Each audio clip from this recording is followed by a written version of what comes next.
It's been a little while since I've told this story, so go ahead and hop on my lap here by the fireplace and I'll tell you a tale. As is common with most of my stories I've told on the channel, this takes place during the period of my life where I thought it was cool to be a mysterious anime character. This is like my early years of college. As you can probably imagine, my ability to socialize during this time was absolutely pathetic. Having a conversation with a magic 8-ball would have been more fun and engaging than talking to me back then. Those poor souls that talked to me back then probably instantly regretted it, because having a conversation with old Charlie was like talking to Alexa if she was overdosing on Xanax. It was rough. Why is this important though? Because this is setting the stage for one story I haven't told yet. I've told so many stories when it comes to all of the fucking weird and creepy interactions I've had with women. All my fault, of course, just because I was so unbelievably socially inept. Like, it's hard to put into words how bad I was at recognizing social cues and how to be, like, acceptable in society. I fucking bought one of those fake cigarettes one time. You know that shit that kids would buy from Spencer's when they were like 12? I bought one of those things when I was 18 because I thought it looked cool and I hated real cigarettes.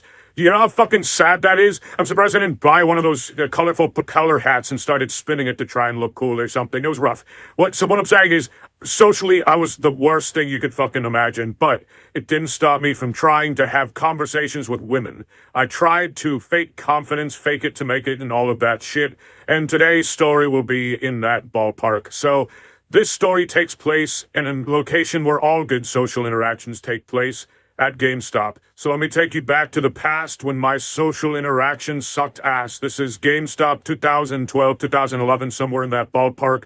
I was, of course, Virgin Boy Charlie, if you can even believe that. Some say I lost my virginity before my dad, but the truth is, I was actually a virgin, embarrassingly enough. And I was doing what all virgins did, using Reddit for some advice. And Reddit is one of the worst places when it comes to seduction and just general advice when it comes to human interaction, because it's the blind leading the blind. The people giving that advice, they've likely never talked to a human being before. They're probably getting all of their social cues the same place I was. Fucking anime. So I was using anime and r/relationship or something. I don't remember what subreddit. And these two things were clashing, and I was like, you know what? I'm going to take both of these, do like a little unholy fusion dance, and become this ultra chat, the product of great advice and great animation. And I was going to channel this and show that, you know, I'm becoming more confident in myself by flirting with girls in public. And I chose my first rodeo to be at GameStop. Before going to GameStop, I had decided that I was going to march into GameStop, right up to the counter to the girl that worked there and call her beautiful right to her face. I was going to look her in the eyes. I was going to say, ma'am, you are fucking beautiful. You are gorgeous. I don't know what I expected to happen next because I didn't have a follow-up. Maybe I was fantasizing like one of those dream scenes where all of a sudden, like an anime, the girl blushes and she calls out her 3 twin sisters or something. And they all fall in love with me. I don't know. But that was my game plan. And I was hyping myself up. I was like a football player in the locker room before the championship game, headbutting lockers. I put on a necklace. I never wear a necklace. I found like this old gold necklace from probably when I was a kid, but my neck is still the same size as the kids, so it still fit. I spiked my hair up real well, fucking drowned it in gel, and I mean drowned it in gel. I looked like a freshly born baby covered in amniotic fluid up there, and I felt like $1,000,000. Today was the day I was going to say to a girl, she is beautiful. So I hop into my Batmobile and I cruise on over to GameStop. I get to the door, I open it, and it's like everything else just melted around me. Time froze, and there she was, behind the desk, the only female employee at this particular GameStop, and she looked miserable. Probably because she's working at a fucking GameStop, but I was going to make her day better by being the only man in GameStop history with the confidence to say that she was beautiful. You know, I'm sure she doesn't hear that every day from other socially inept fucking slime balls. So I was going to be the first, the trendsetter. Truly a pioneer. So I meandered around a little bit, just making sure I was building up enough confidence, going over the lines in my head. The line I was going to use was when she was done ringing me up, I was going to say, "Thank you, beautiful," and then wait to see her response, see what she says to this, hoping that she wouldn't call the police or have security come tackle me. So I finally pick out a game, some used game, I'm sure, because I was big into used games for a long time. I slam that shit on the counter because I'm ready. She starts by asking me a couple questions. Am I a member of GameStop Power Plus Ultra program? Well, no, I'm not. She's going off script. I wasn't accounting for this. It's freeform now. The dialogue has been all fucked up. I'm getting a little jumbled in my head. I'm getting nervous. I wasn't expecting to be interrogated by her today. I'm not a member of this GameStop program. Would I like to be? Well, shit, would it help my chances with you? I don't know. I'm going through all kinds of scenarios in my head. It's like a visual novel. There's a bunch of different branching paths I could choose from. I'm panicking. I'm breaking down a bit. My composure is starting to falter. There's sweat on my brow and a tickle in my sack.